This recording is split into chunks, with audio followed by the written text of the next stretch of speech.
now has the rookie record, the history of the WNBA, as she's now going to try to set the all-time record, but 12 games to go. Now, this is happening exactly how I scripted it. I told you this is going. They loaded up the schedule, front-loaded. Caitlin Clark on a bad team, the worst team because they drafted her number one. They were going to load up against better competition, and she played an entire college basketball season, and she didn't play well. And I said at the time she didn't deserve to be on the Olympic team. And at the time I felt that.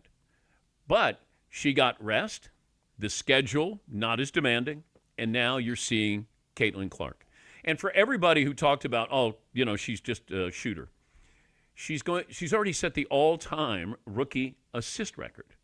For somebody who's the greatest scorer in college basketball history, and she is an incredible. See, I think that was lost on a lot of people. Her ability to be able to find the open person, it's something that you're born with. And, if you're one of her teammates and she's coming in, and I said at the time, she will try to ingratiate herself as a teammate by passing first instead of shooting first. And that's exactly what's happened. And she's played incredibly well. They've played incredibly well. And I know we want to make this the Rookie of the Year debate.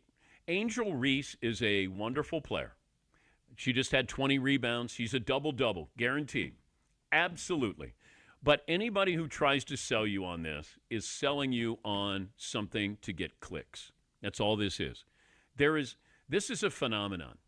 Caitlin Clark is a phenomenon. And if I said to any of these people who think Caitlin Clark is not the Rookie of the Year, I'd say, who would you want to start your franchise with?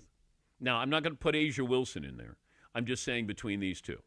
Angel Reese is a wonderful player, but she does not compare to what and who Caitlin Clark is when she's on the basketball floor. Plain and simple.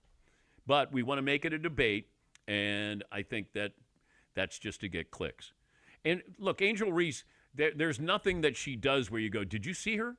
Other than she plays really, really hard, and I liken her game to Moses Malone. Moses Malone was relentless. So it's not that I don't appreciate who she is or how she plays. There is no one like Caitlin Clark in the history of the WNBA. I mean, you had somebody who was the all-time leading scorer in college basketball history who plays for Las Vegas, and nobody talked about her. Nobody talked about Kelsey. Wonderful player.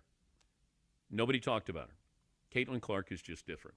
And you saw that yesterday. Again, they beat a good team, and she was great.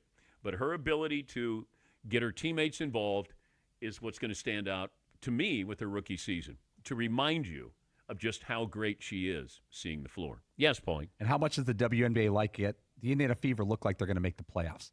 They've been winning. They're in the 7th spot right now. If the playoffs were now, the first round would be Connecticut Sun versus Indiana Fever. And that's pretty good. That will play nationally. Well, that was the first game of the season of her career. Yeah. Was against Connecticut. Yes, Marvin? And next season, the WNBA All-Star Game is going to be in Indianapolis. Is good that idea? a good thing? Paulie said no. I didn't think you needed to do it. The Clark goes wherever the All-Star Game is. You didn't need to necessarily have – you don't need to grow the game in Indiana right now. They're all good in Indianapolis with the state of the WNBA. Okay. I'd have taken Caitlin Clark and brought her to another city, whatever it may be. And I know it's a layup, no pun, to have it in Indiana. They're going to get a monster turnout. But I'd rather have her on the road bringing her game and everyone else's game to another city. Yeah, so we'll finish it right there. There you have it. Dan pretty much setting the record straight, letting it be known. Like, look, anybody that's on here telling you that, there's still a debate or it's a close race between Caitlin Clark and Angel Reese, look, they're pretty much selling you for clicks. I mean, at this point, I'm just letting you know, Caitlin Clark is winning Rookie of the Year. What she does on the floor, what she does for her team, organization, is by far the most by any rookie. She does more for her team than all the rookies combined. You can put it like that. She is a true natural floor general. She's running the offense. They're beating great teams. And she's showing poise. And as stated, maybe it was best for her not to go on the Olympic break. Go on the Olympic team all the way to Paris and play those games and deal with the traveling and stuff like that. Because you can tell her legs are a little bit underneath her. Her shot's looking good. The way she's driving to the basket, looking explosive. And her team's clicking on all cylinders. You could tell the team was just in the lab working. So, and a lot of you guys are going to say she should have been on the Olympic team. As far as popularity goes, growing the game, being one of the best players to be on that team, yes, I 100% agree. But they made the decision. It's already backfired. She's already beat 2 great teams who have Olympians on them. And she's now going to go over to Minnesota and beat the coach again.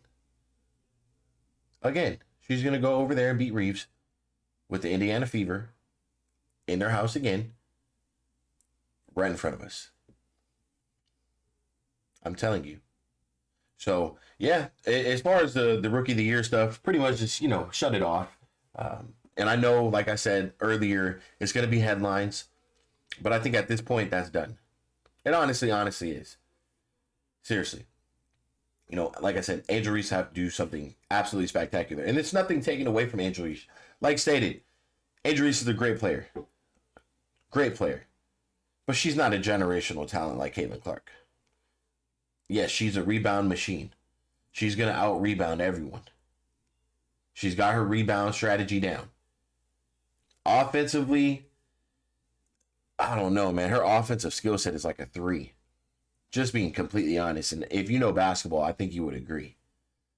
Does she make it work? To some degree. But she's not on the level of Caitlin Clark. I don't even think she's on the level of Cameron Brink. To be honest with you. So, that's what I got to say. Look, man, it's your boy ceokana. For all the new subscribers, I appreciate you guys. Everybody letting me know if there's audio issues or whatever. Don't feel bad about it. You guys need to let me know so I can improve. Without your guys' feedback, there's no improvement. Oh, there's always going to be improvement, but I need to know little things. So I appreciate whoever that was. Let me know in the comment section. And audio situation should be fixed now. We should be ready to go. Should be locked in. Look, we got a lot of football content on the way as well. 49ers, all kind of teams out. Caleb Williams is hot right now. He's looking promising. There's a lot of content out. Unfortunately, Fever don't play till another 4 days. But in between that, we'll have some WNBA conversations, some things we need to scoop up and get on this channel, get you guys caught up. But look, man, it's your boy ceokana. I appreciate you guys, man. Make sure you guys subscribe to Game Day. And I'll catch you in the next video. We're out.